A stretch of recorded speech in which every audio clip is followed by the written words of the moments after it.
is all you need. Now let me show you how to set up the V2 and our GB system. I'll just go to POS application settings and then POS device setup.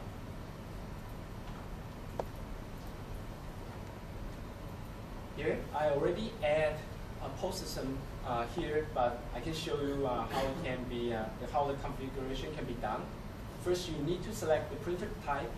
We're using a serial port POS system here, so I select serial port, and then in the device drop-down menu, you can select the POS device number here, and this number here is mapped to our camera screen. So if you want to have your POS information displayed on a specific camera, you have to select it here. I'll just use the default setting. I'll just put the POS information on the channel 1. And then here you can select what kind of printer you have. We use an Epson printer here, so I'll just select Epson. And the COM port I used to for my V2 box. And you can see there's a button at the middle. Here is exactly the same settings we used in the hyperterminal demo. So this is where you need to type the information of your POS, the baud rate, and the data bits, parities, etc. If you don't have this information, you will not be able to see anything on the screen, or you may see just a bunch of gauge characters. And we'll talk more about that later. I'll just continue with this setting here. I'll just click on OK and change. And here you can see the POS information is superimposed on our camera screen. You can use exactly the same steps to set up V2E box or data capture version 1.04 when using serial or parallel connection. So I will skip the setup for those here. Now let me show you how to set up the V2E with Ethernet connection. With Ethernet connection, you can connect up to 16 POS systems to our DVR. Again, each POS system requires its own V2E box. I'm going to show you how to set up now. V2E, just like other internet products, like routers or gateways, it has its own web interface for configuring and setup. Our default IP address is 192.168.0.100, and for security reasons, you also need to type in the port numbers here, and that's 3999. I'll just use my default username and password here. That's admin and 1234. Now click OK. This is V2E's web interface. And here you can decide kind of network environments you have, and you can switch between fixed IP mode and DHCP mode. You can also change your passwords here. You can also update firmwares, although we don't recommend you do that unless there is a problem, and it's recommended by us. Otherwise, don't change your firmwares. So you can do all kind of settings regarding V2Es here. I'll go with the fixed IP configuration first. So the DHCP client, I'll set it to disable. In the IP address field, that's where you assign IP address to each V2E box. If you have more than one V2E box, let's say if you have 16 of them, you will need to have 16 different IP addresses for each one of them. If I use 100 here, maybe my next one will be 101, 102, 103, and so on. And the subnet mask and default gateways are just use your own network settings. If you have different configurations, you also need to change them here. These are our default settings.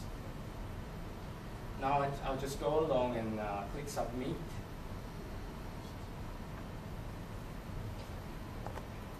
And I'll go back to our main system. I'll add another POS systems to our system using V2E box. And here, just like the serial port settings, but here I'll choose TCP/IP port because I'm using Ethernet connection, and I'm going to show this POS information on another channel.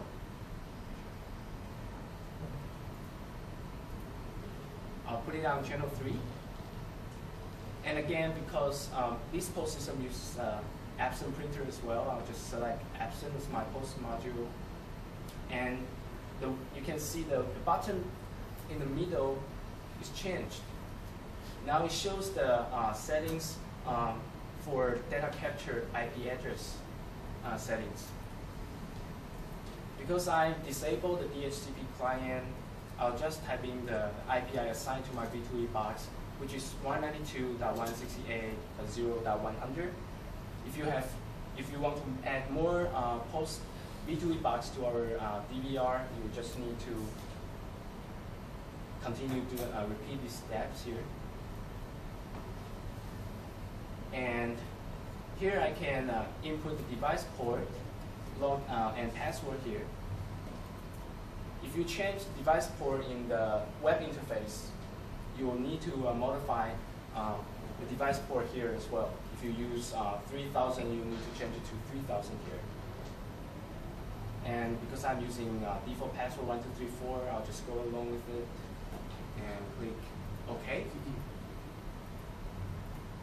And now you can see I have these informations on my channel 3 screen.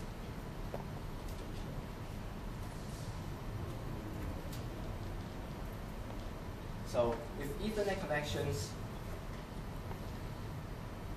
you have two modes to choose from. One is fixed IP, and the other one is DHCP. We support both of them.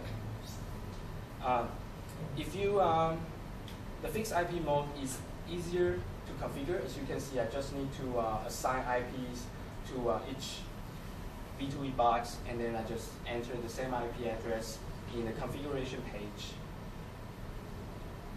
But you have to do all of them manually. If you have 16 POS system, yes? I think I missed something. When you're initially connecting to the web server in V2E, Yeah. you put in a default IP address. But if you have two out there, which ones are you going to connect to a specific one? If you have, You put them on one at a time, is that what you're doing? yeah. The network one at a time? One at a time, and then you change the IP address for that one, and you add a second to your name, change the IP address. So if you have more, you have to do it one by one. Yeah. Just like our IP module. If you want to assign addresses, you have to do it one by one. So fixed IP mode is easier to configure, but you have to do them manually. If you have 16 of them, you have to repeat the same steps for 16 times. And we also support DHCP mode, which our V2E can get IP addresses from a DHCP server in your network. And besides that, if you want to use DHCP mode, you also need to install a program called Local DDNS Server. It's an utility application on our installation CD-ROM. You need the application to be installed either on the DVR or another PC in your LAN. They must be in the same LAN. And so now,